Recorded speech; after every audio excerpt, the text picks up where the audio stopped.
दोस्तों नमस्कार, मैं हूँ विनीता यादव। कहा जाता है कि जब आप किसी बाजी को जीतने चलते हैं तो उसे लड़ने वाली जो लड़ाई है उसमें उसकी नीयत देखी जाती है खिलाड़ी की, कि वो कैसे उस लड़ाई को लड़ने वाला है। उसी से ये तय हो जाता है उसी आधार पर कि क्या वाक़ई में ये व्यक्ति एक बड़ा खिलाड़ी है या फिर कुछ और तस्वीर पीछे की कह रही है। ये बात है प्रधानमंत्री नरेंद्र मोदी और अमित शाह को लेकर इस वक़्त।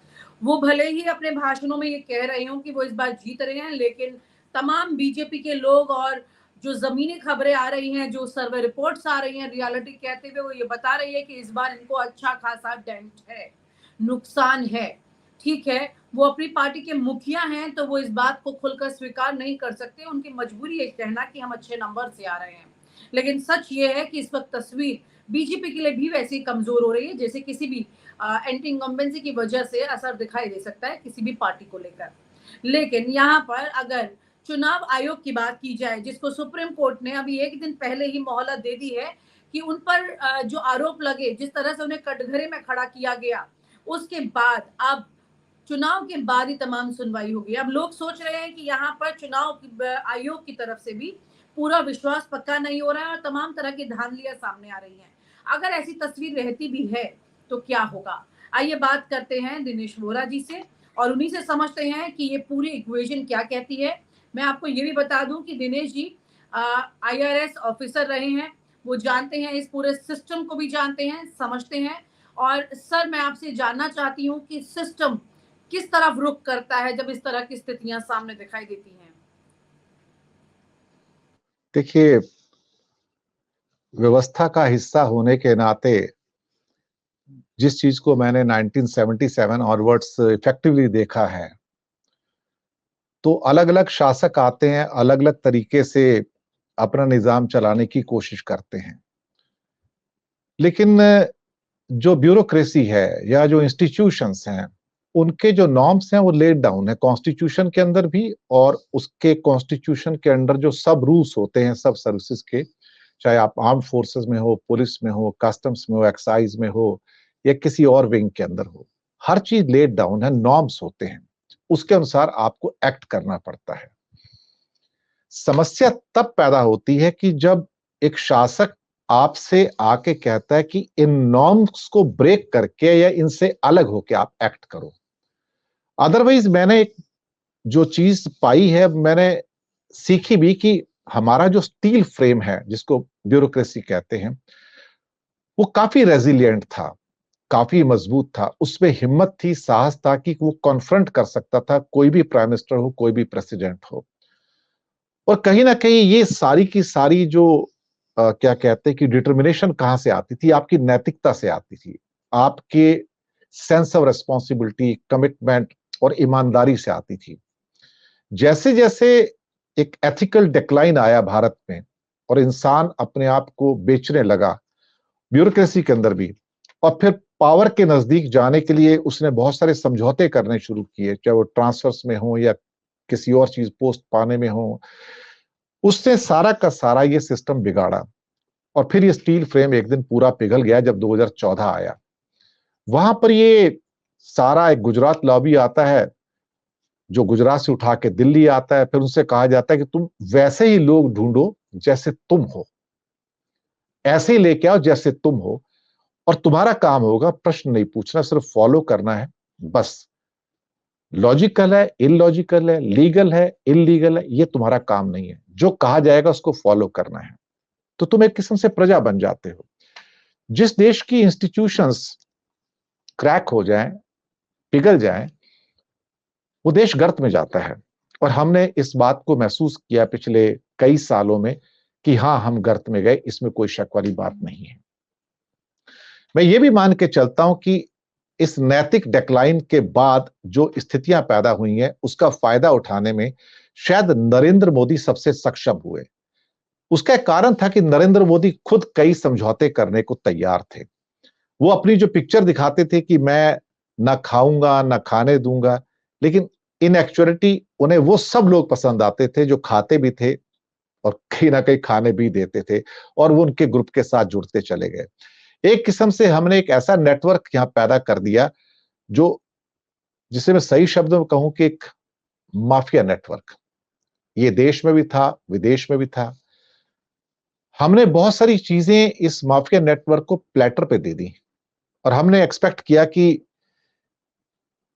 ये चीजें हमारे लिए वर्क करेंगी और ये एक हमारे लिए आयरन ग्रिप देंगी। लेकिन हमने ये नहीं सोचा कि हम अपने देश को कुछ ऐसे एक अंतरराष्ट्रीय माफिया ग्रुप्स को बेच रहे हैं जहां से हमारे लिए कोई यू टर्न नहीं है, कोई वापसी नहीं है। और जब सरकारें और सरकारी तंत्र उसका हिस्सा बन जाएं और पूरे देश को एक ऐसे माफिया तंत्र में डुबो दें जो सोने की स्मगलिंग हो, ड्रग्स की स्मगलिंग हो, वेपन्स की स्मगलिंग हो, हवाला करेंसी की स्मगलिंग हो, एक ऐसा देश जहां पर बैंकों के 12 लाख करोड़ उठाकर बाहर डाल दिए जाते हैं बैंक अकाउंट से और कहा जाता है कि अब आप हेल्दी हो, अब आप मुझे डिविडेंड दे दो। मुझे एक बात नहीं समझ आती भाई साहब, ये 12 लाख करोड़ गए कहाँ हैं? आपने कहाँ रखे हैं? ये लायबिलिटी कहाँ आपने फिक्स की है? एक ना दिन ये काले जो कंकाल है सब बाहर तो आएंगे। आप किसी के अकाउंट से 12 लाख करोड़ निकालते हो और कहते हो कि मैंने निकाल दिया, अब तुम हेल्दी हो गए, तुम्हारे पास कोई लोन नहीं है। Who will bear this burden? तो आपने जो फाइनेंशियल सिस्टम था सारा का सारा, उसको गलाकर पानी की तरह फेंक दिया बाहर। वो सैनिटी चली गई।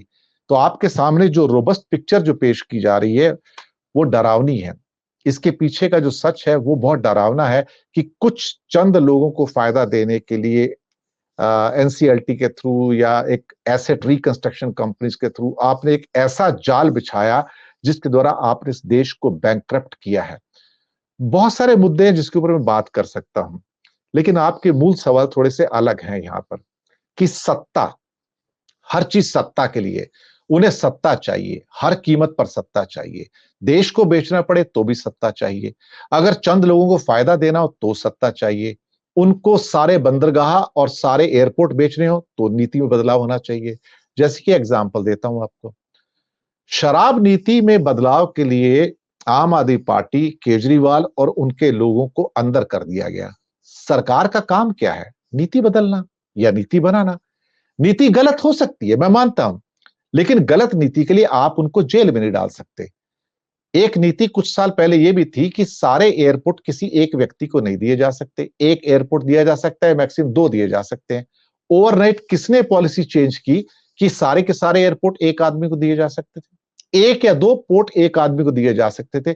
किसने इस नीति में बदलाव किया अपने खुद के फायदे के लिए कि सारे बंदरगाह एक व्यक्ति को दे दिए जाएं, सारा ग्रीन एनर्जी, सारा हाइड्रोजन, सारा विंड एनर्जी, सारी सोलर एनर्जी एक व्यक्ति को सौंप दिया जाए? ये जो नीतियों के अंदर ये बदलाव हुए हैं एक व्यक्ति को फायदा देने के लिए या 2 व्यक्ति को फायदा देने के लिए, उसका जिम्मेदार कौन होगा? तो क्या भारतीय जनता पार्टी या सत्ताधीश उनको इसके लिए उठाकर सेम आरोप के अंदर अंदर नहीं किया जा सकता जिसके लिए आज केजरीवाल अंदर है? मैं केजरीवाल के पक्ष में नहीं हूं, लेकिन मैं ये कह रहा हूं कि जब नीतियां इस किस्म की हों जहां देश को चूना लगाया जाए और सत्ता, क्योंकि उनको पैसा चाहिए, पैसा तो उनसे आएगा, इलीगली आए, लीगली आए, कैश में आए या दूसरे तरीके से आए, उसका एक हिस्सा वो चुकाते हैं अपने मीडिया के द्वारा। कि मीडिया चैनल ऐसे होते हैं जो दिन रात जहर उगलते हैं और कहीं ना कहीं समाज में विद्वेष फैलाते हैं। मुझे लगता है कि ये एक तंत्र विकसित किया गया है। ये तंत्र कहता है कि मैं तुम्हें फायदा दूंगा, तुम मुझे फायदा दो। ये वो लोग हैं जो बाहर रह के अपने लिए बजट का निर्माण करते हैं, बल्कि बजट की कॉपी वो देते हैं कि हमें ये चाहिए, ये चाहिए, ये चाहिए, और वहां डॉटेड लाइन पे सरकारें साइन कर देती हैं। ये एक ऐसी व्यवस्था है जिसके अंदर जो जनता है, जो आप और मैं हैं, वो उस चक्की में घुन की तरह पिस जाते हैं, जहां 85 करोड़ लोगों को 5 किलो अनाज का टुकड़ा फेंक दिया जाता है और कहा जाता है कि आप शांत रहो। लेकिन बाकी कुछ लोग ऐसे हैं कि जो एक नाइट के अंदर 1100 करोड़ अपनी प्री वेडिंग के अंदर भी खर्च कर सकते हैं। ये जो एब्सर्डिटी है, ये जो हमारे समाज के अंदर जो वल्गरनेस है, नीतियों की भी और असमानता की भी, ये यहीं से उपजी है, सत्ता के लोभ से। देखिए, सत्ता की चाहत हो तो ठीक है, लेकिन सत्ता की चाहत जिस दिन सत्ता लोलुपता में चेंज होती है ना, तो समझिए खतरा है। लेकिन अब यह सत्ता लोलुपता से ऊपर सत्ता की हवस में कन्वर्ट हो गई है, लस्ट ऑफ द पावर।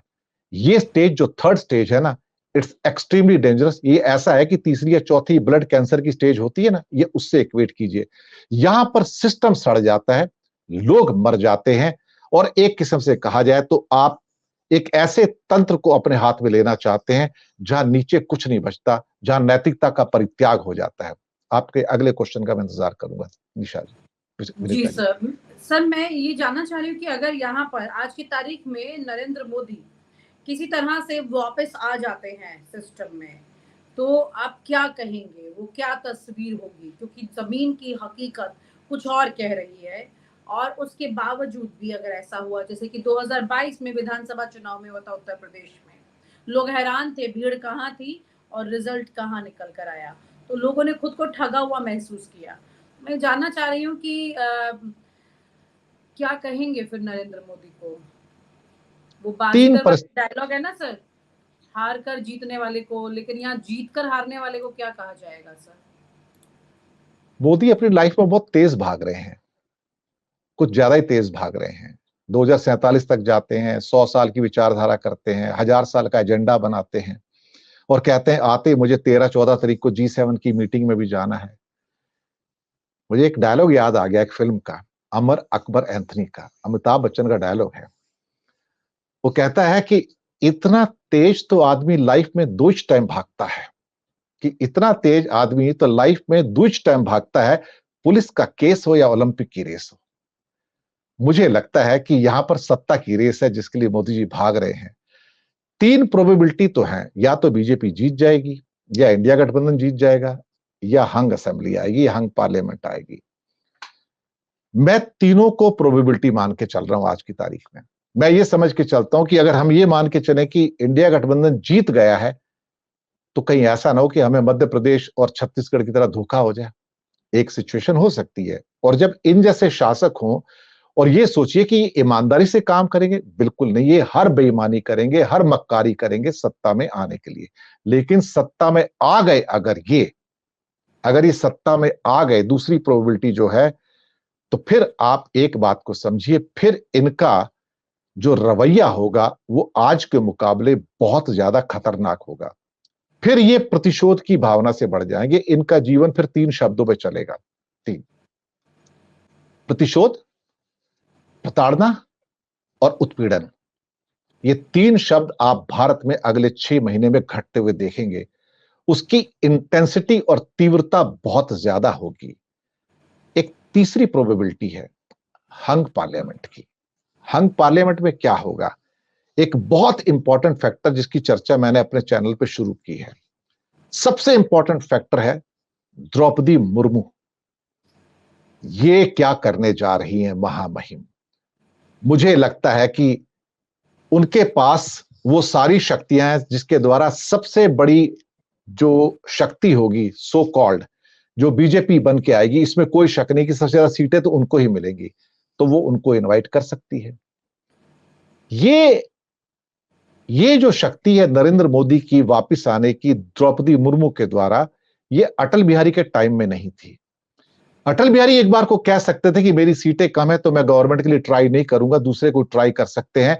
लेकिन नरेंद्र मोदी के अंदर वो डीएनए नहीं है जहां वो कहें कि मैं इसके लिए ट्राई नहीं करूंगा। साम दाम दंड भेद, वो विड्रॉ नहीं करेंगे। और जब वो विड्रॉ नहीं करेंगे तो द्रौपदी मुर्मू या उससे पहले रामनाथ कोविंद थे, ये यहां पर क्यों हैं? या सारे मुख्य पदों पर कुछ ऐसे लोग क्यों हैं जो हमेशा डॉटेड लाइन के ऊपर सिग्नेचर करते हैं? आप सोचिए इस बारे में कभी, कि हर इंपॉर्टेंट पोस्ट जो आज नहीं तो 2 साल बाद, 3 साल बाद, 6 महीने बाद, 8 महीने बाद उसकी अथॉरिटी मेरे काम आ सकती है, तो वहां पर आप मुझे बताइए कि इस डॉटेड लाइन पे सिग्नेचर कौन करेगा?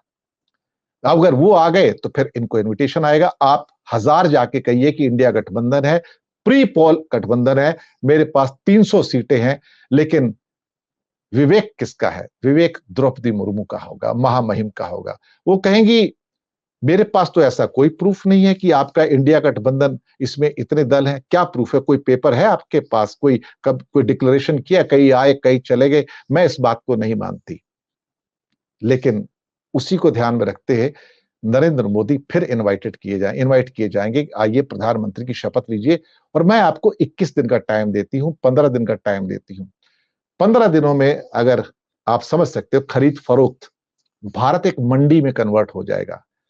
आपने पुराने जमाने में कई पिक्चर देखी होंगी, 10 कमांडमेंट्स, बेनहर, गुलामों की खरीद फरोख्त हुआ करती थी। उस मंडी में इंसान बिका करते थे। आप हिंदुस्तान में एक बहुत बड़ी मंडी को देखेंगे, कौन किसके साथ जाएगा, सबकी कीमत होगी और पैसे की इनके पास कमी नहीं है। मुझे लगता है कि ये अगर ऐसा हुआ तो आप भारत के अंदर अनैतिकता का या नैतिक डिक्लाइन का एक विभत्स काल देखने जा रही हैं और उसमें द्रौपदी मुर्मू की एक बड़ी भूमिका होगी। हमें इस बात से इनकार नहीं करना चाहिए। मैं समझता हूं कि अगर मोदी वापस आए, बहुत लोग कह रहे हैं कि अगर फुल मेजॉरिटी नहीं हुई तो कमजोर पीएम होंगे। नहीं, वो कमजोर पीएम नहीं होंगे।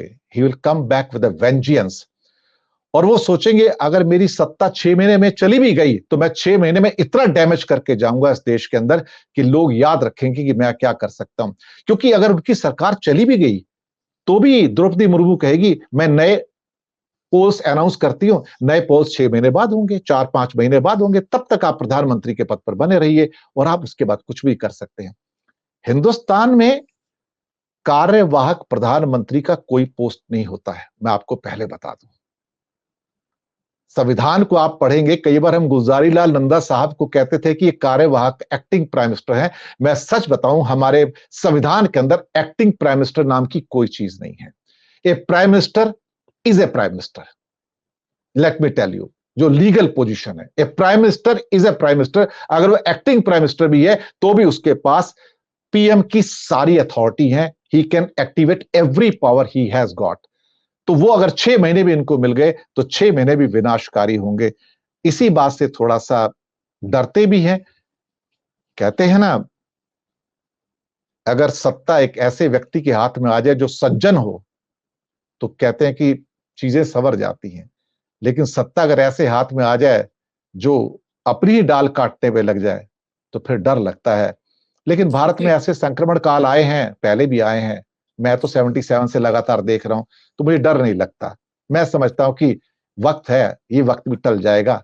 इंसान आखिर कब तक चल पाएगा, कभी तो जाना होगा उसको। जी जी, बिल्कुल ठीक बात है सर। वहीं पर अगर प्रधानमंत्री नरेंद्र मोदी अपनी उम्र के आंकलन बताने लगे और कहें कि 98 साल की उम्र तक वो जिंदा रहने वाले हैं, तो इसमें भी एक बार फिर से वही सारी बातें घूम कर आती हैं।